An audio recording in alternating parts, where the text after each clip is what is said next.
Hi friends, welcome to కమ్మని అమ్మ రుచులు. ఈరోజు మన కిచెన్లో ఉసిరికాయ పులిహోర చేసుకుందాము. ఉసిరికాయలో ఎన్నో ఔషధ గుణాలు ఉన్నాయి. విటమిన్ సి పుష్కలంగా లభిస్తుంది. గుండె సంబంధిత రోగాలను అరికడుతుంది. జీర్ణక్రియను మెరుగుపరుస్తుంది. శరీరానికి కావలసిన శక్తిని అందిస్తుంది. ఈ ఉసిరికాయలు రోజు తినటం వల్ల వ్యాధి నిరోధక శక్తిని పెంచుతుంది. ఇంకెందుకు ఆలస్యం, ఈ రెసిపీని ఎలా చేయాలో చూద్దాము. ముందుగా ఒక గిన్నె తీసుకొని ఒక గ్లాసు బియ్యం తీసుకొని శుభ్రంగా కడిగి ఒక అరగంట నానబెట్టుకోవాలి. ఒక మందపాటి గిన్నె తీసుకొని దానిలో ఒక హాఫ్ స్పూను మిరియాలు,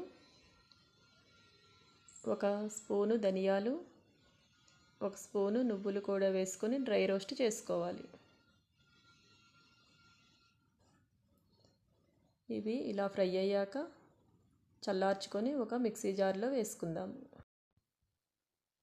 బియ్యము ఒక అరగంట అయితే నానాయి. ఇప్పుడు స్టవ్ మీద పెట్టుకొని కొద్దిగా సాల్ట్ వేసుకొని ఒక స్పూను ఆయిల్ కూడా వేసుకొని ఒకసారి కలుపుకొని ఉడికించుకుందాము. ఆయిల్ వేయటం వలన అన్నము పొడి పొడిలాడుతూ ఉంటుంది. ఇప్పుడు మూత పెట్టి ఉడికించుకుందాము. ఈలోగా ఉసిరికాయలు 6 తీసుకోవాలి. వీటిని తురుముకుందాము. మనం తీసుకున్న బియ్యానికి 6 ఉసిరికాయలు అయితే సరిపోతాయి. ఈ ఉసిరికాయలు ఇలా తురుముకొని పక్కన ఉంచుకుందాము. ఈలోగా రైస్ ఉడికింది. ఒకసారి చూసి వెడల్పాటి గిన్నె తీసుకొని ఆ గిన్నెలో వేసుకొని ఆరబెట్టుకుందాము. ఇప్పుడు పోపు రెడీ చేసుకుందాము. ఒక గిన్నె పెట్టుకొని 2 స్పూన్లు వేరుశనగ నూనె వేసుకుందాము. వేరుశనగ నూనె అయితే చాలా బాగుంటుంది. పోపు దినుసులు వేసుకుందాము. పచ్చిశనగపప్పు, జీలకర్ర, ఆవాలు, మినపప్పు వేసుకొని ఫ్రై అవ్వనిచ్చాక పల్లీలు కూడా వేసుకుందాము. ఇవి కూడా ఫ్రై అయ్యాక 2 పచ్చిమిర్చి చీలికలను, 2-3 ఎండుమిర్చిలను వేసుకొని కొద్దిగా కరివేపాకు, ఒక హాఫ్ స్పూను ఇంగువ కూడా వేసుకొని ఫ్రై అవ్వనివ్వాలి. ఇప్పుడు ముందుగా తురిమి పెట్టుకున్న ఉసిరికాయ తురుమును కూడా వేసుకొని పచ్చివాసన పోయే వరకు ఫ్రై చేసుకోవాలి. పచ్చివాసన పోయాక కొద్దిగా సాల్ట్ ముందుగా రైస్ ఉడికించుకునేటప్పుడు వేసుకున్నాం కాబట్టి చూసి వేసుకోవాలి. కొద్దిగా పసుపు కూడా వేసుకొని ఒకసారి కలుపుకొని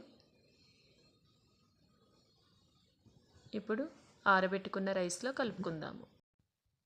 ఈ పోపు మొత్తం రైస్కు పట్టే వరకు కలుపుకోవాలి.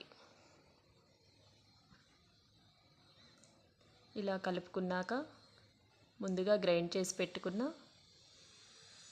మిరియాలు, ధనియాలు, నువ్వులు పౌడర్ని వేసుకొని ఫైనల్గా కలుపుకుందాము. ఈ పౌడర్ వేయటం వల్ల పులిహోరకి మంచి ఫ్లేవర్ వస్తుంది. చాలా రుచిగా ఉంటుంది. ఇప్పుడు ఒక బౌల్లో సర్వ్ చేసుకుందాము. ఉసిరికాయ పులిహోర రెడీ అయింది. ఆరోగ్యానికి ఆరోగ్యము, రుచికి రుచి. మీరు కూడా ఈ సీజన్లో ఎక్కువగా ఉసిరికాయలు వస్తున్నాయి కాబట్టి మీరు కూడా ఈ పులిహోరని చేసి టేస్ట్ చూడండి. చాలా రుచిగా ఉంటుంది. ఒకసారి నాకు కూడా చెప్పండి ఎలా ఉందో.